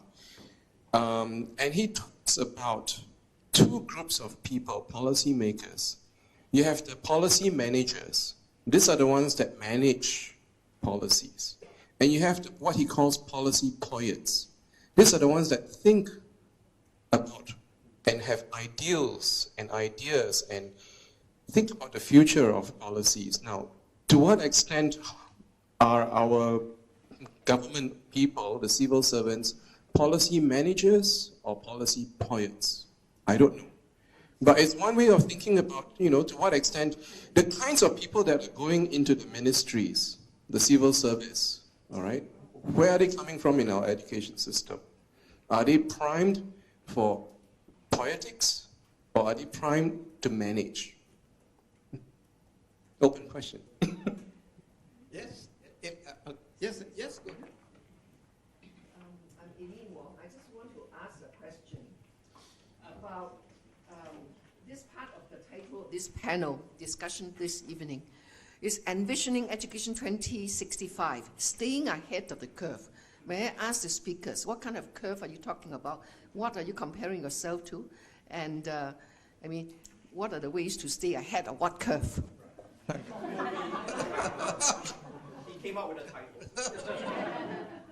Well, I guess when we were planning this forum, it was basically thinking that Singapore's always faced challenges, and Singapore's success is often attributed to the capacity to stay ahead of the curve, right? To stay ahead of the competition, to stay ahead of competition in the region. I think you've been overly pessimistic that we don't have the poetics in policy, that there was nobody who was a thinker. Singapore would not have been possible if there weren't thinkers, as well as doers, right? That's my take. We can disagree. So I think the curve was basically what might a future look like. Bhakti's answer was, well, we have no answer to that. But to the extent that we can now think about what might be education, what might be learning, what might be teaching, what might be the role of technology, those were, if you like, the seeds from which a vision for a future education could grow that would keep Singapore ahead of the curve. That's the sort of answer that I would take from the discussion. Is there a specific thing? Is the architecture of schooling going to change? Will there be no schools, but everything would be, IT linked? Students would only go to school once a week just to play football and interact and learn social skills? Nobody knows. But it does seem to me that the nature and how we think about learning, conditions under which we learn best, the uses we put learning to, these are going to be very important things that we need to be thinking about. And I think Dennis's point that sometimes we rush to answers before we even clarify what the questions might be. Yes, you may. Okay, my name is Christine Seng, all right? And actually I was just thinking, perhaps if your title was Envisioning Education, Employability and Entrepreneurship 2065, you may want to actually think about in what way are we educating today's students even for work tomorrow, all right? What kind of skills will they need? It's not just about body of knowledge. I'm just sharing a comment and observation because what happened is, as you're aware, there's a growing number of professional managers whom we have trained and are unemployed right now, okay? And we talk about restructuring and so forth. So one of the things is, perhaps we should look at training students, and you mentioned agents of change, rapid change, because the fact is we cannot project the future, but we can manage and control the ability to reinvent ourselves to deal with this change. Jobs will no longer be just in Singapore, it will be global. So in terms of language skills, in terms of transferable skills, what can the students be trained so that they can really strive and survive in any part of the world? For example, language skills is very transferable. And as a result, which teachers, maybe one of the things is we have to look at workplace mentoring. In other words, schools can work with mentors to train the students to actually think about what they want to do, and also to identify students' unique strengths and talents, that the curriculum need not be just one size fits all, but it's very robust and very much adaptable. Okay? That's what I have to share. I was reading this. So basically, I think what you're probably asking is what kind of skills and knowledge that we need to provide our students with so that they are agent of change. I think today we are probably inundated with all these 21st century skills, right? So, but they're not something that's empty.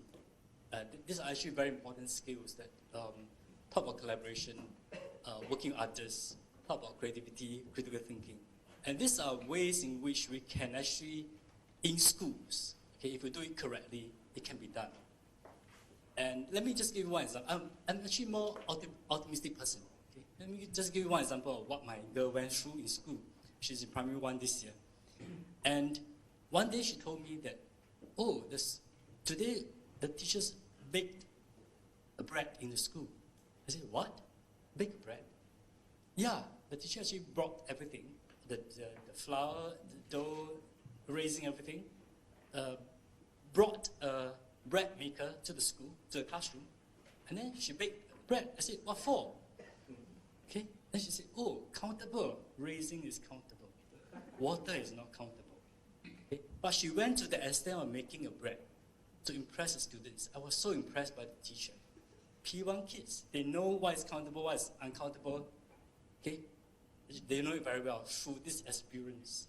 And through this simple example, you can see how important the teacher's pedagogical skill is to bring across some of these concepts and ideas. And my same girl actually went through kindergarten, by the way, learning hydrophilic and hydrophobic. I was falling off my chair. I only heard the term in JCs, okay? And they actually learn all these things nowadays in schools. So I think there's a future in Singapore, okay, given that our quality of teachers are getting better and better. Yep, you've been waiting. Yeah. My name is Cheryl. I'm actually trained as a child therapist. I started my career at KK, so I've spent the last 20 years building brains. And one of the things that I've really learned is that every brain is truly, really different. And I think this is the core of the problem with the system, because at the end of the day, we are dealing with going into a classroom with 20 other children or 30 other children, going through the same process, but the reality is that every brain that is in the classroom is responding differently to the teacher because of the cognitive skills that they have or they lack, right? So I really like the part of Dennis' discussion where you talk about neuroscience coming into the picture, and I know that in the US there's a lot of budget, from the education department putting into neuroscience, looking at the learner now. So we've looked at the teachers, we've looked at content, we've looked at curriculum, we've looked at textbooks, but maybe, so my question, and also my comment, and I think if you look at neuroscience, it can solve a lot of problems. On sorting, for example, I think sorting is important, but I personally think sorting should happen before you go to primary school, not when, you don't wait until somebody fails. Because you can actually sort by looking at the cognitive skills, the ability to learn even before you start teaching. So you can preempt if a child might have, lack of attention abilities in the brain, and so we know that sitting in the classroom is going to be missing what the teacher is saying. So why do we put them into the classroom for the next 6 years and then tell them that, hey, you're not making it? So I think that with neuroscience, you can really have a test that measures some of these skills which are driving the learning process and sort them at that level, when then, you could, and because we know that every brain is different, but the reality is that every brain can be taught, but at a different pace, right? So if you pace the children in different schools, for example, if they're kids that you don't want to hold back either, right? That they can go the accelerated route if the brain is capable of that, and kids who needs more time, but they still can learn, then we give them more time. So I'm really seeing the power of neuroscience from my work. And my question, sorry for this long comment, but my question is neuroscience a big thing for NIE? I mean, are you serious? and will I be able to see this in my lifetime? Great question, great comment. For your information, for the last year, I've been spending a lot of time with neuroscientists. And this is something that I probably shouldn't divulge. But we're serious about neuroscience in NTU, and we are actually thinking about the science of learning. And last year, we invited many neuroscientists to NTU to have a discussion about the science of learning. The general conclusion that I heard from the panelists is that it's a gap too wide, meaning that the neuroscience knowledge and how it can implement in classroom is still too wide. But that said, however, it doesn't mean that it cannot be done. But the recognition that the gap is too wide is good. So that people are now beginning to see how we can bridge the gap. So I agree with you that education is actually a process of changing brain. Okay, and in fact, neuroscientists show that within 2 weeks of certain processes and pedagogy, it can change a person's brain structure through imaging. So that's something we recognize nowadays. The question is, how do you make use of this knowledge and apply it in the classroom? That's something I think probably in the 50 years' time, we can see the results. Yeah, but now, I think the general agreement is get too wide. So the good thing is that scientists are beginning, or researchers are beginning to see how to reach it. Thank you. Yes. My name is Henry. I have two remarks. The first remark is talk about the extent of education is teachers. I think this is probably true for the earlier education, but learning is a lifelong and continual process. So it shouldn't restrict to the teacher level, because I think where education go higher, self-learning is a very important element. that's emphasized rather than just teacher lay the foundation. The second remark I want to say is that I think everyone is unique, as we know. So I believe technology is moving very fast, actually. I believe in 20 years' time, probably, we should have a properly customized type of education. That means people can choose what they want to learn and the pace, the progress they want. I believe it's probably the process. And I believe what the system we have today have a lot of limitation. For example, cross-discipline. You cannot choose what you want. Like for example, you want to do law, do engineering, all this. In future, I believe that you should be able to choose what you want and mix them together and suit your strength and realize your potential. That's what I think. Okay, thank you. Mr. Nadu, do you want to respond to that? Or in general agreement with that sentiment? I think I agree with that, just that you don't need 20 years. Because it's happening now. Skills future. Yeah, because skills future, you talk about learning analytics, how the data are planted in different systems, in different, both in the online system as well as ways where you can pick up some signals from the face-to-face interaction. And that can actually feed back to the system and tell you where you are in the whole learning progress. I think the belief is that you can have your own design according to you maybe from primary school you already have customize your schedule. Yeah. Okay, there's two. The gentleman over there talked about old system in Harvard and Oxford and Cambridge and all that. One of the things that's been emerging nowadays is the presence of online courses. Coursera has a lot of modules in there, some designed by old schools, which allows you to have access to things that experts are familiar with. Now, that self-learning, right, requires to some extent, firstly, your own engagement and your own passion in understanding something. But secondly, you still need the presence of an expert. You call that expert a teacher or otherwise, but it is someone who knows that knowledge and can convey that knowledge to you in a way that you can actually understand it. Okay, that's one. The other more concrete example is Khan Academy. Khan Academy has lots of modules that students now have access to that they can actually monitor their own pace. Khan Academy is used in some of the schools in Singapore as well. So you're beginning to see this kind of a slow evolution of a focus and change from teaching towards the learner. All right? And now you're beginning to then think about how can you customize your own learning, whether it's through neuroscience, whether it's through a whole buffet of modules that are available or topics that are available to you. Okay? I'm optimistic in that sense that we are seeing this kind of trend towards that. Now, what can stop that? Well, I don't know. Okay, yes? Yeah, it's working. Philip Holden, NUS. I actually also had an experience with Prof. Gopi. I was a colleague of his at NIE in the early 90s. And the thing that struck me a bit about this conversation now is that it's very like conversations we had in the 1990s. Like all these things we're talking about, teachers as central, technology as a tool, critical thinking, virtue ethics of care, were things we talked about then. So it's sort of, in a way, it's back to the future, right? And I'm curious about why we're still talking about them. And, I mean, okay, there's certainly some wonderful initiatives in school. And yet we're still talking about them. And I wonder if one of the things that's happening is we're talking about these wonderful things, and yet in a neoliberal society, in some ways, we're being pulled another way.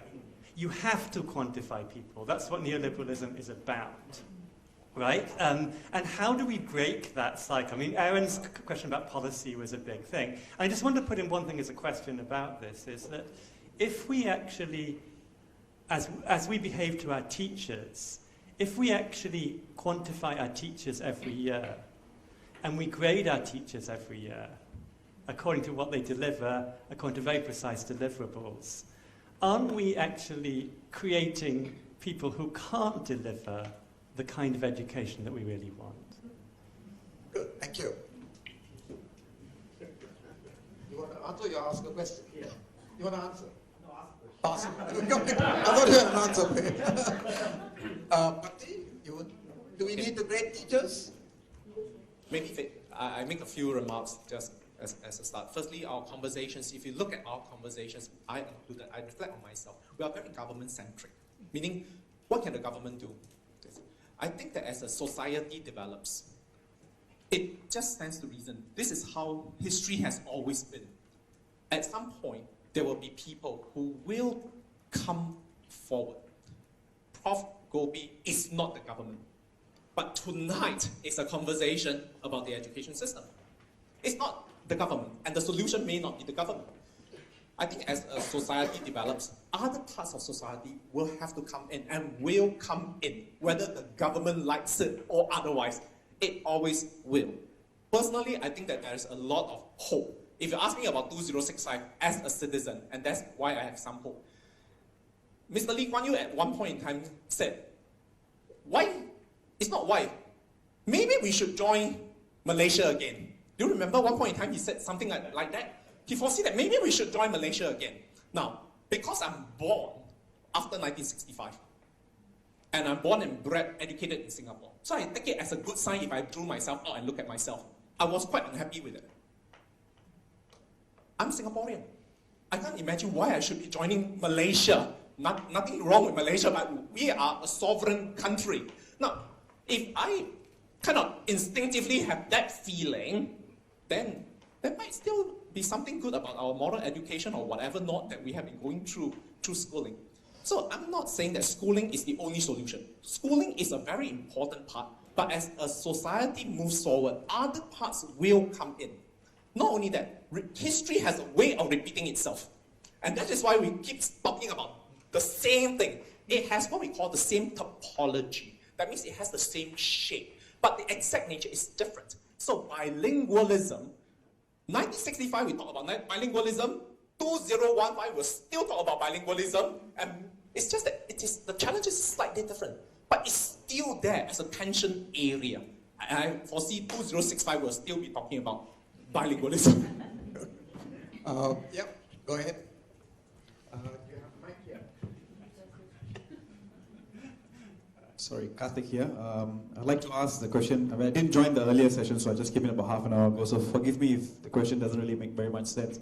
But in terms of a student and a lifelong student, I want to hear the other version of it, because this is more of like, as educators, what do we feel and think it should be? In 2065, I think that for me, the question was related to the gentleman's question here is, it's going to be a split between what the mode of education is going to be. Is it going to be more about idealism or more about pragmatism? Of course, we can have very many customized learning methods, and I believe our country is always at the frontier of using technology to its level best, always trying to beat the curve and saying, oh, we're using neuroscience, we're using behavioral science to educate our students better. But at the end of the day, we always have the limitation of Singapore being Singapore, which is our size. So if the jobs or the global picture in 2065, although can be more ideal, but has no outputs for students or for our people getting an education, then how? How are we then ahead or behind the curve then? Is it about ideals or is it about pragmatism in 2065? Do you think which will be dominant, either ideals or I would like to say the truth is in between both, and my heart would tell me it should be more towards idealism. But the way we are now and the way we're going to be for the rest of us, because if we stay in this 74 miles by however, we have limitations because we're not like the US, you see. Pockets of the country can open up. Thank you. Okay, so that's an observation about idealism and pragmatism. You have your take on what might be dominant in 2065?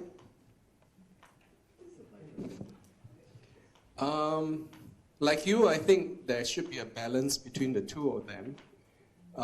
There are instances in history where sort of like a seismic earthquake of sorts would actually shake and change the way people think about education, whether it's for pragmatic reasons or whether it's for ideal reasons, etc. So there's a number of ways you can think about it. One, of course, there's an ideal situation where you have a balance between ideals and pragmatism.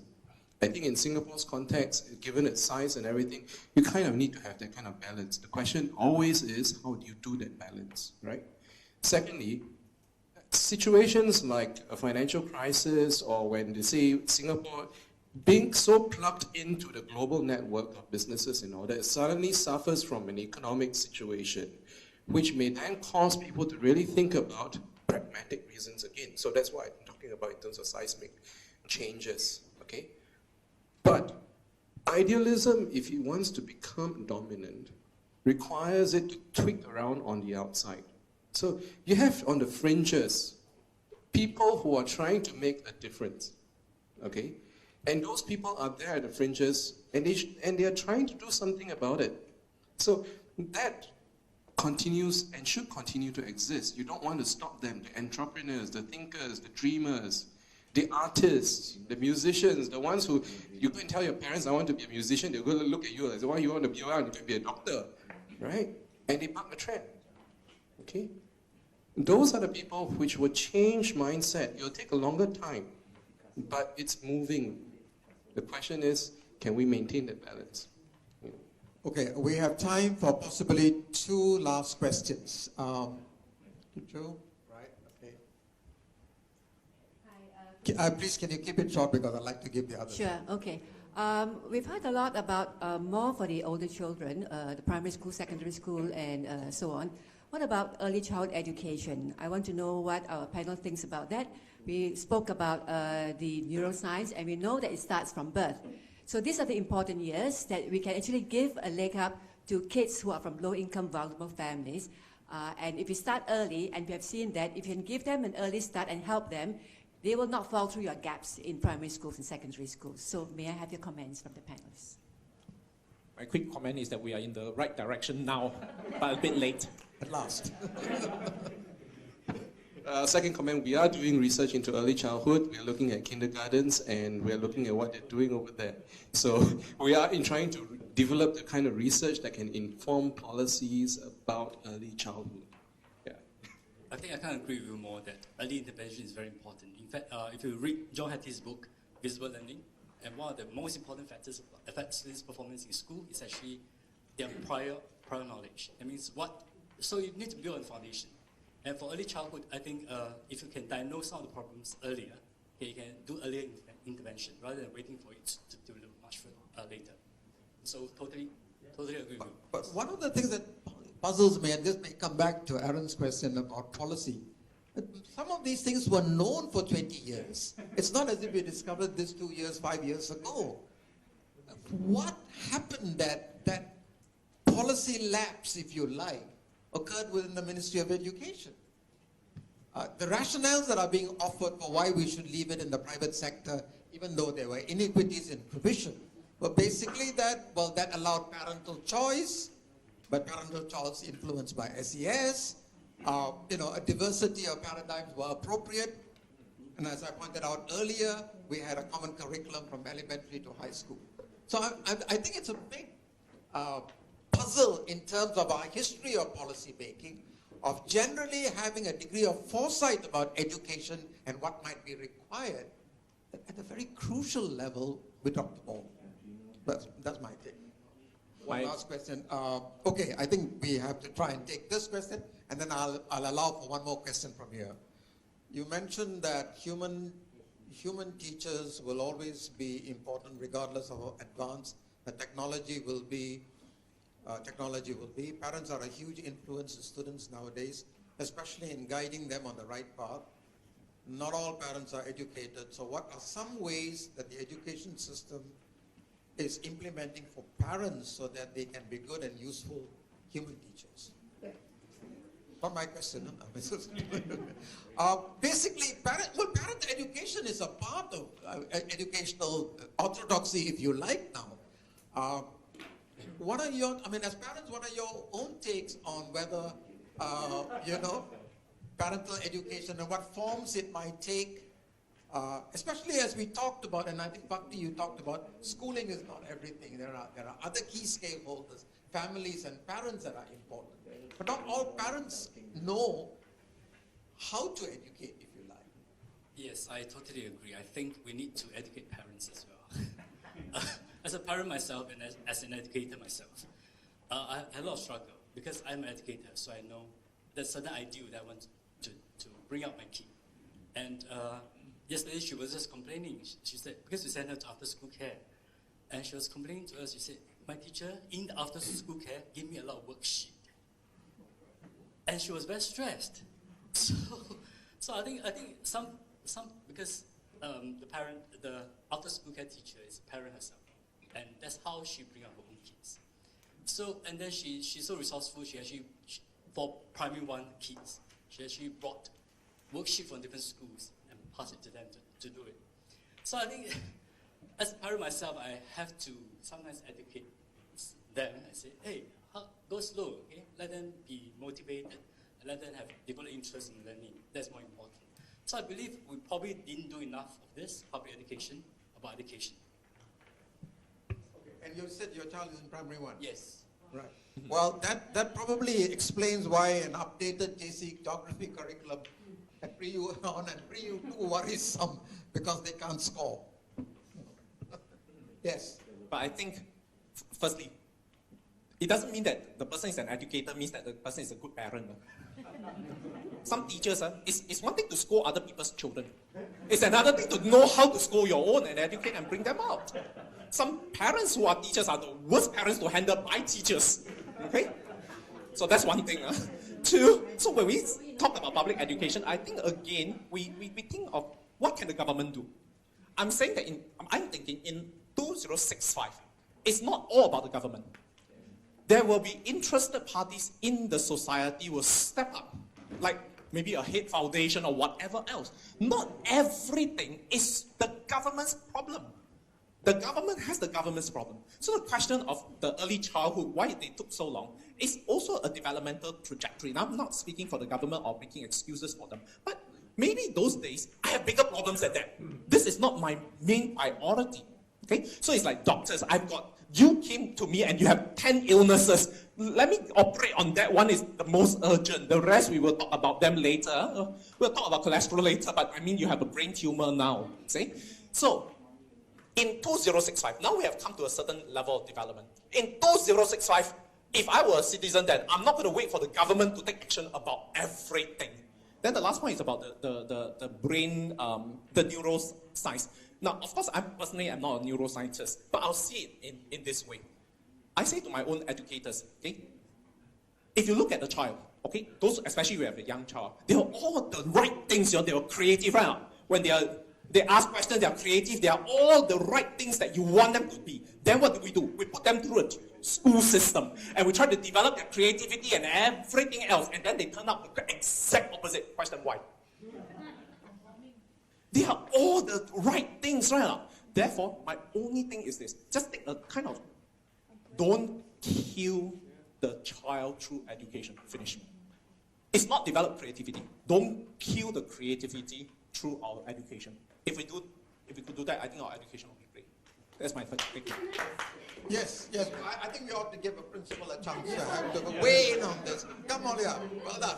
Go ahead. I'm not here as a principal, but I can just make a humble response to what you said about how is it that we're talking about the same things over and over again, and about how in the 1990s we talked about that. We talked about that moral values in the 1980s, and my God, we are still talking about innovation. And innovation, we've been talking about it for 30 years. And what is it that has happened that we're still talking about it? So my humble response to that would be this: we make our policies and we design our measures, we measure them, and we say we're successful. So in thinking about this, Dennis was talking about the seismic change that we need. Do we have seismic or seismic thinkers among us, right? I grew up in the education system. I was born from the education system, became a teacher, etc., etc., etc. And now I'm partly a policymaker as well. So how different am I going to be? I also feel that we are so good at not so much defending, justifying the policies that we make. I am so good at that. I can go anywhere in the world and say how good our system is, and when we do that, then we are simply reinforcing the same thing. So my question is really, do we have seismic or seismic thinkers? Now, we can have neuroscientific evidence in 2 years' time, right? We know the theories. What does it take to put those theories to a seismic change in the system, right? So I'm a virtual optimist, but I need to think about that. The greatest thing I feel uplifting here is this, that we don't need to teach the next generation to gaze and to think about the future, but we really need them to be able to anticipate, manage, and create a future for themselves. Thank you. Okay, 1 minute responses from each of you.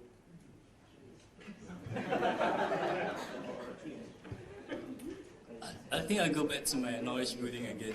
And that's precisely why I like this approach very much. It's basically to be able to develop our students' agency, to think for themselves, to own their own learning, and to be able to monitor their own learning and to do it collaboratively. That's what we need. One of those questions I think is above my pay grade.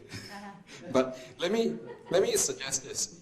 Seismic changes. Now, one of the biggest success of Singapore education is, of course, our international rankings in PISA, right? One of the biggest problems we have in Singapore education is because of our rankings in PISA. Okay, our very success constrains us from thinking of how to actually try and improve. You don't want to change things too much, right? So, if you project that argument, that logic, then seismic change would occur when our ranking starts to drop. Okay? Because in other countries, Finland starts to drop. Do they care?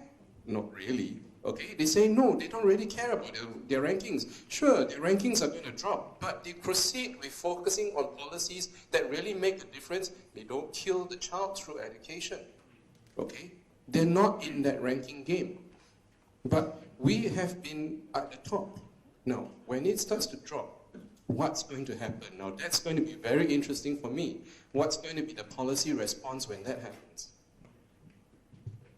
Because I'm a Singapore citizen, therefore 2065, this is what I think, okay? Since you forced me to guess, then I'll tell you.